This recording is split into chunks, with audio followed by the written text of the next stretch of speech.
Hey guys, it's Mr. Belk. Hope everybody's doing well. I got another video today, and today we're going to be talking about solving rational equations. And the good news, so we'll do good news and bad news. The good news about this is this will be the last video that goes along with this chapter. Tomorrow you guys will be reviewing, and then you guys will be taking your test. So breathe a sigh of relief, you're done with this chapter. I think it's the hardest chapter that we do, that you guys do in this book, and we've been doing it online, so you guys seem like you've been doing well, so that is good. I'm glad about that. Okay, bad news is this is probably one of the hardest sections from this book because it goes along with adding and subtracting rational expressions. Okay, so let's go ahead and start this real quick. Okay, so we see it says solve. We've got our equation and wants us to check our solution. So really, what you got to do first is you want to get a common denominator. And it's possible to have what's called extraneous answers for these. So you'll have an answer that when you go plug it back in, it doesn't work. So do make sure you're plugging back your answers that you get into your original equation to make sure that doesn't happen to you. Okay. Well, let's go ahead and talk about this one. So I'm going to rewrite this one down here. We got 4 over x plus 3 plus the 5 over 6, and then equals 23 over 18. Okay. So a lot of the beginning of this will be similar to when you're adding rational expressions because you've got to get a common denominator. Here, think about the number in the equation that we all need in all the denominators. So the number I'm going to go with is 18. So there's already an 18 in this denominator on the right, all the way to the right. 6, I know I can multiply it by 3 and get 18. And the first fraction, I'm going to multiply by 18 to get 18 as the number in my denominator. So let me go ahead and do that. I'll do that in another color. So I need to multiply this one by 18, need to multiply this one by 3, and this one already has an 18, so I don't need to multiply it. And when I write these things in blue, I'm actually going to multiply this to the top and bottom of the fraction. I'm just saving myself a little bit of time writing it this way. The second thing we need is what equation is going to go in our denominator. So the only equation we need in our denominator is an x plus 3. Okay? So this left fraction already has an x plus 3. So our final common denominator will be 18 times x plus 3. This left fraction already has an x plus 3, and I'm multiplying it by 18, so it's good. This middle fraction, the 3 times 6 gives me 18, but what I need extra is the x plus 3, because it does not have an x plus 3. And then the last fraction has an 18. I don't need to multiply any number there, but it does need an x plus 3. Okay? So let me go ahead and multiply these things, and then I'll show you the next steps. So 4 times 18, let me do that really quick. 4 times 18 will give me 72. 72 on top. And then on the bottom, I have 18 times x plus 3.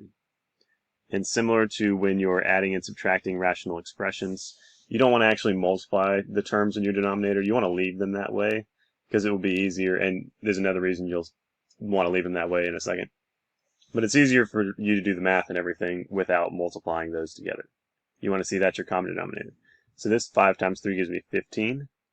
And I'll distribute that in a little bit. Make sure you bring that x plus 3 with it. And then in my denominator, I've got 6 times 3 gives me the 18. The only reason I'm going to multiply these things in the denominator is I want to make sure that I get 18 times x plus 3 in all of the denominators. And if you did it right, then in this step you will. On top of this fraction, I have 23 times x plus 3. And then in the denominator, I've got 18 times x plus 3. 18 is already there. Multiplying the top and bottom of that fraction by x plus 3. There we go. Okay, so now this is the good stuff about doing this. Once you get a common denominator with these things, what you can do is cross out all of your denominators and solve the resulting equation that you have on top. So let's scroll down just a little bit. I'm going to solve this equation that I now have on top, 72. And I'm going to also distribute these two different terms that I have on here. So 15 times the x will save you a step in doing it down here. 15 times x is 15x. 15 times 3 is 45. And then 23 times x is 23x. And let me go figure out what 23 times 3 is. Here's my calculator. 23 times 3. 69. Okay?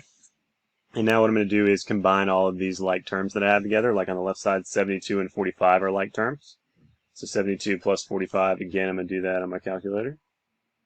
And what this does is this will basically give you a big equation that you're used to solving, and then you can go solve it.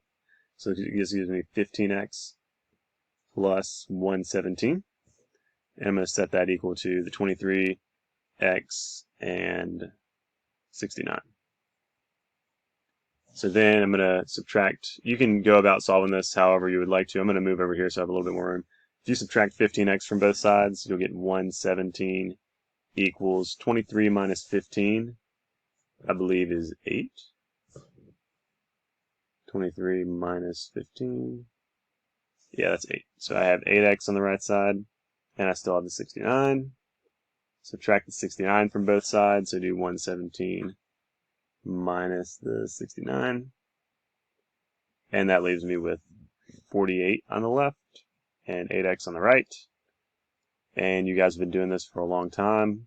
If you divide both sides by 8, you get 6 equals x. Okay, so that's our answer. And then let me show you, so we got 6 for our answer. You want to go back and plug this thing in and make sure that it works. So come back up here to the original equation, and what I would do is type this in on your calculator. So I'm going to do 4 over, make sure you put parentheses, otherwise you will not be getting the right thing, 6 plus 3. And then I'm going to do plus 5 over 6. That denominator only has one term, and I'll see what I get. So I get some weird decimal. What I want to see is if that equals 23 over 18. So let me go see what 23 over 18 is as a decimal. Or you could change that to a fraction and see if it comes out to be 23 over 18. And it does. We get the same thing on the left and right side, so you don't need to do that part by hand. Alright, so that means that your answer is 6. It's not extraneous. Let's go on and do a couple more. Okay, so this one is a little bit different. What you have to do in this one is you're going to have to factor. And it just says over here, it just says check your solution too. A reminder to check your answer when you get done. So what you want to start doing if you have a problem like this, to find your common denominator, you're going to have to, that is not what I want to do. You're going to have to factor first. 2x and x plus 5 don't have anything that can factor. And then this x squared minus x minus 10 can factor. So this will factor into two things that multiply to be negative 10 and add up to be negative 1. So the two numbers that do that, see, I can't find any two numbers that do that, so I actually can't factor that. It won't factor into whole numbers at least. So usually you want to factor those, but this one does not have two numbers that will multiply and add up correctly. So then denominator, hopefully our denominator will factor. And a lot of times, if you guys look out, a lot of times they'll factor into what the other two denominators are. So an x plus 5 and x plus 3. This is going to factor into x plus 5 times x plus 3.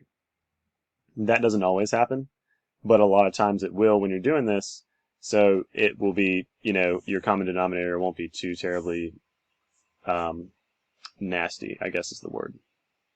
So our common denominator here is going to be x plus 5 and x plus 3. So the left fraction only has an x plus 5. Let me do this in a different color. So it needs an x plus 3. Our middle fraction has both of them, and our right fraction needs an x plus 5. So again, this is really similar to the adding and subtracting part you did. If you guys remember, you can call back to doing this part. So I'm going to go ahead and write that down. Make sure I've got a common denominator for everything. 2x times x plus 3 over the x plus 3, x plus 5, and you can write that in either order. And it is the same thing. And then the middle one, I've got minus x squared minus x minus 10. There we go. And then in my denominator, I've got x plus 5, x plus 3. Oops. And then equals, I'm going to go ahead and distribute this 3 in there. So this is 3x plus 15 if you distribute. And then in the denominator, I have x plus 3 times x plus 5. Okay, so now what I can do, since all my denominators are the same, I can cross out all my denominators. And then what I'm going to do is just solve the equations that are on the top. I'm going to distribute this 2x in here. So I'll have 2x squared. And then plus 2x times 3 is 6x. I'm going to distribute this negative into all three of these terms. So I'll have a negative x squared and negative x. Or sorry, that negative makes it plus x, and the negative 10 makes it plus 10. And then I'll have that equal to 3x plus 15, because I already distributed that. Okay, now what we want to do is combine our like terms. and we're going to have to solve a quadratic equation. Let me start combining some like terms. 2x squared and negative x squared, that makes positive 1x squared. 6x can combine with x, that'll make 7x. That's supposed to be an x squared. So this is a positive 7x. And then I've got a plus 10. And then that's set equal to 3x plus 15.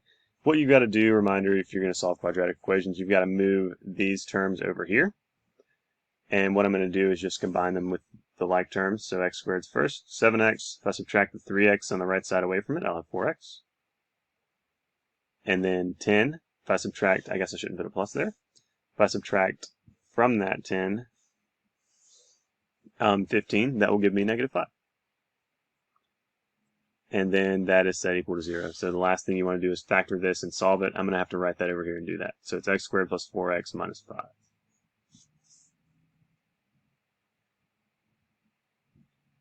Okay, set equal to 0.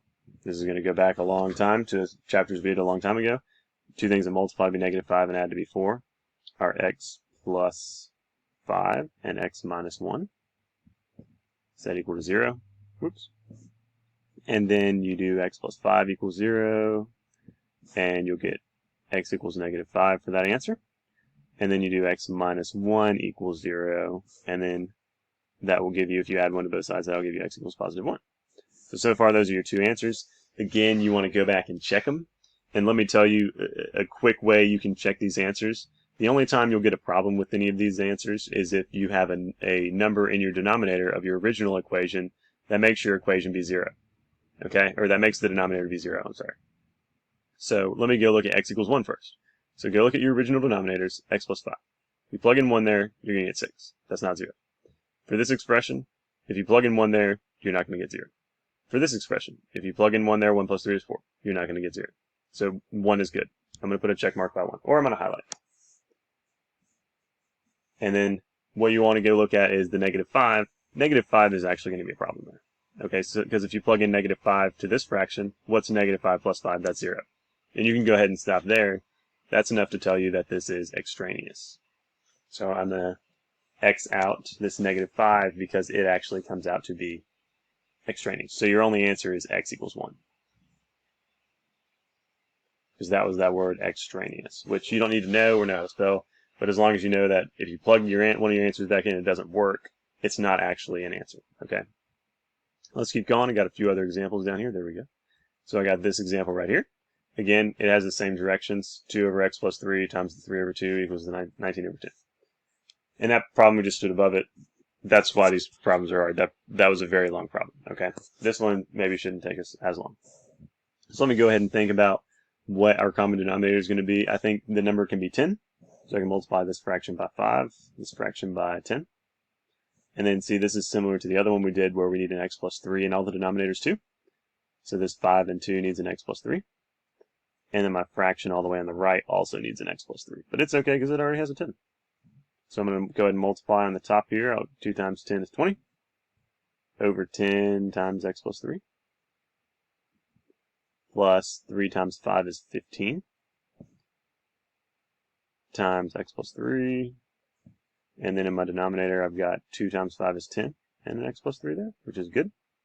Because that's what you want in all the denominators, equals 19 times x plus 3 on top. And then in my denominator, I'm going to have a 10 times x plus 3. Then what I can do is I can go cancel out all of those. And then I'm going to have all of my numerators together. So 10 plus, distribute the 15 in. You get 15x plus 45. And then that equals 19x plus 3. Let me do 19 times 3 really quick. 19 times 3 is going to give me 57. Oops, I forgot to distribute. So that's going to give me 57. And then I'll combine those two things together. So I'll have 15x plus 65. The 20 and 45 is 65.